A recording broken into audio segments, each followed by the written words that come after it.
Hey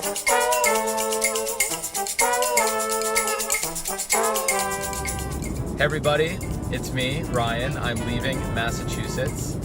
I spent most of my time in Boston, and I just want to acknowledge that I know that it seems like I'm just visiting all the big, liberal, fun cities on the East Coast. However, due to the programming, I don't have a lot of money to spend. I'm going to visit people that will host me on their couches, and I had no interviews set up anywhere else except for Boston, Cambridge, and Roxbury, which is in Boston. So it's disappointing, but know that this journey is leading me. I'm not leading the journey. I promise you that I'm not just going to all big cities.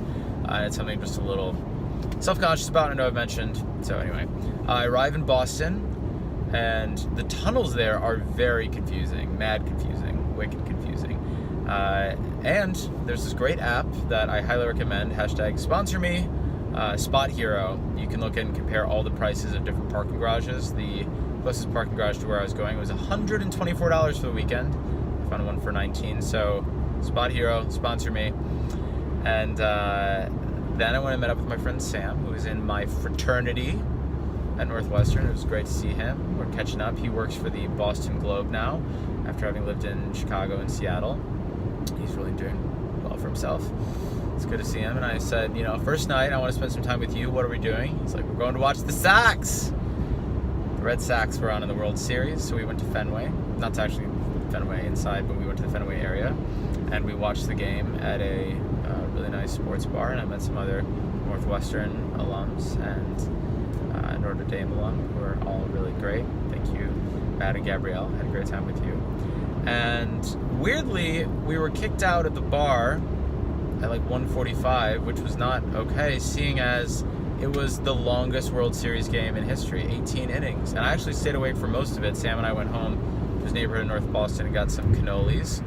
We sat on his couch and we tried to stay awake, but in about the 14th inning, we were out as we were very, very tired. So the next morning I woke up at a pretty busy day. I was going to Roxbury to interview the mayor of Boston. And Roxbury is an area which is famous for being a little rough around the edges. So I take the bus there, I get off, and I go inside this restaurant to get a breakfast sandwich, and this guy comes up to me, shakes my hand, he's like, how you doing? I thought he would work there. He's like, I'm good. I'm writing a book about traveling to all 50 states, and I want to know the best thing of this restaurant. He's like, oh, you got to get a bacon and cheese sandwich. It's so good. I'm actually hungry. Would you mind buying me a sandwich? I'm like, sure. So I go up to the counter and I've told him about the book. He's like, oh, interesting. You're interviewing people. You can totally interview me. I was like, all right, George, I'll do that.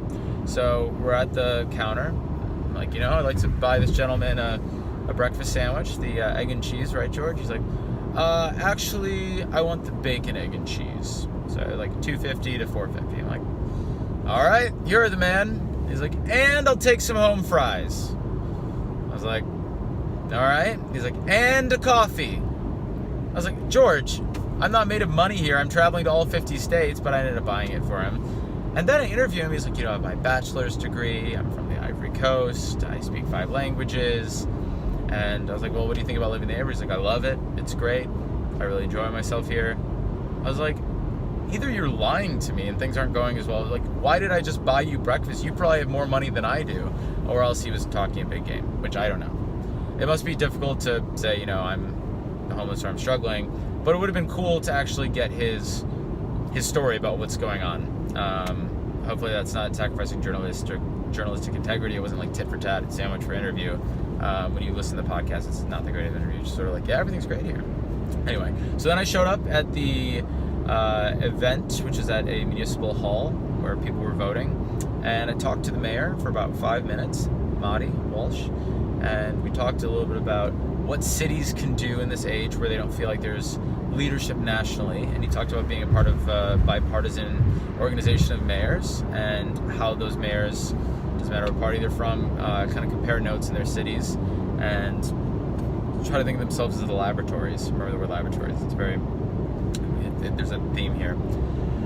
Then the cast of Hamilton showed up and got everyone excited. The news was there. Tons of people were showing up to early vote.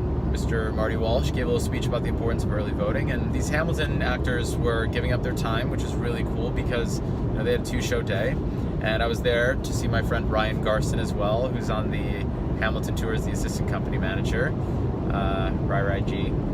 And I talked a little bit to the cast. They were all very in tune with what it meant that what they were doing was important as far as getting people out, getting them to come early vote, and having a reason for people to get excited to come out on a Saturday morning.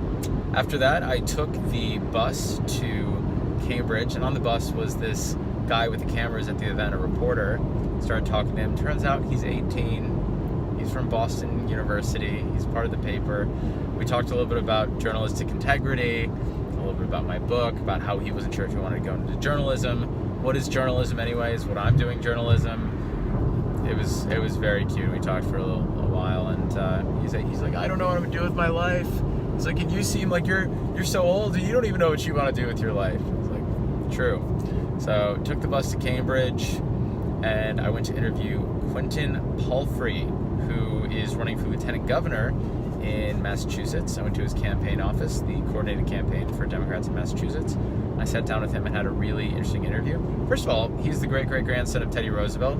I brought up in the interview, he didn't seem like he wanted me to talk about it, but he's like, I don't want there to be a sense of a dynasty in American politics. I'm like, okay, like, he was your great-great-grandfather. You don't have the same last name.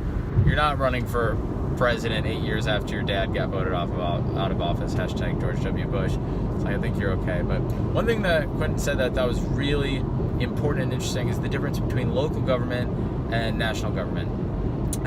Local meaning state government. He's like, I think states are laboratories for different policies. You enact a policy, you see what works, and then you see if you can enact it at the national level.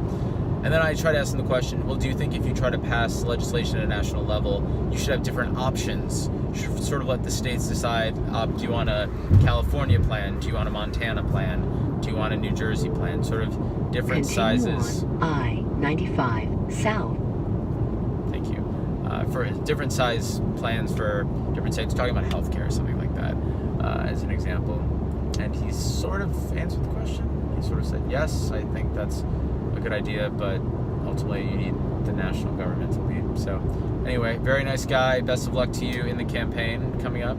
And I asked him a little bit about why there's so many Republican governors on the East Coast, and I'm not sure I got entirely an answer to that. He's basically saying that right now he feels there's this energy that people want to counterbalance what's going on in Washington and the lack of leadership there.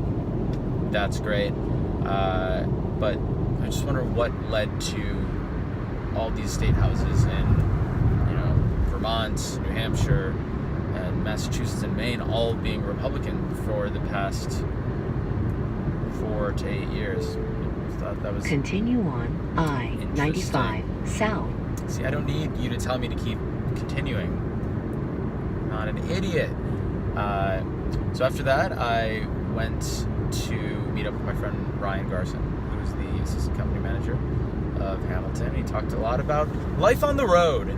And life on the road can be tricky, You want to set down roots, be a part of a community. And that's the tricky thing. When you're on the road, you can feel disconnected. And that's why, for those people who live in communities, count yourself lucky, get involved. There's no reason to feel alienated from your community, because there's always something you can be doing to help your community. And just know that there are those of us out here that are jealous, very much want to be a part of a community. I know I'll get there someday, but there's some people whose jobs take them all over, and I think sometimes being one place can be a blessing that people don't always realize. After that, I got invited by my friend Sam to a Halloween party in Cambridge, and I realized I didn't have a Halloween costume. I had a beard in my car that I parked. I was going to be hipster Rasputin, but Sam was like, who's Rasputin? I was like, oh man, it's not a good costume then. Show up at a very well decorated Halloween party, talking eyeballs everywhere, candles hanging from the ceiling, and everyone's like, what's your costume? I'm like, I don't really have a costume. So I felt kind of bad, so I went to pick up a costume at CVS. So you can imagine that's not it's not exactly the most quality place to get costumes, but I got something. I'm trying to pull out my my costume for my coat over here, but I don't want to get in an accident. Basically, I got vampire teeth, and I wore them to the party, but then I found it was very hard to talk to people because these vampire teeth are a little cumbersome. So that's that. And then after that, we went back to Sam's, hung out, and Sam went out to a karaoke bar. And I stayed at home. And yeah, did some work, updated the website. This morning, Sam and I went for a run all around the Charles Whitt River, which is beautiful, and talked a little bit about life in Boston. There's a lot that revolves around sports, it seems, and I enjoyed the sports when I was there. We went to a great Italian restaurant. We had cannolis one night. We had great pasta today, so that was really awesome. And so I'm leaving Massachusetts having had a very fun personal weekend. And I had some great interviews and I had some really interesting experiences, but I want to talk to more Republicans, more people who, have different perspectives. A friend posted on my Facebook wall today an article about it's not virtuous to try to find common ground. And there are certain issues that I don't think you can find common ground on. You can't, negotiate with evil. But I feel like I'm talking to a lot of like-minded people right now, and they're really slick, and they have a lot of really good talking points. They're very on message, and they're not altogether engaging. And actually, I look back, and one of the most engaging experiences I had was with Anya, who's running for Congress, 25 years old, conservative Republican. I found her the most riveting out of everybody. And so I don't know. It's something I'm really trying to work on. I've got Christine Todd Whitman coming up, Republican governor of New Jersey, but I don't know. I just want to do my due diligence that I want to experience local culture. I want to see people. I want to interview people. I don't want to be going all the time. Continue on I-95 South. Gotta experience that self-care. Gotta do things like going for runs and spending time with people. You can't just show up and be like, hey, good to see you, bye. So it was a busy time, but I'm leaving feeling worried that I'm not keeping up my end of the bargain with the project. So know that I'm trying, and know that it's on my mind, it's on my brain pan. And now I'm off to Providence, Rhode Island, another big city, but there's not a lot of places to go in Rhode Island that aren't. The sad thing is, unfortunately, there are people that are trying to set up interviews for me, and sometimes they get back to me, sometimes they fulfill what they're trying to do, sometimes they get busy, and I was supposed to interview a convicted felon who was wrongfully accused for a felony, and got out of jail after 25 years.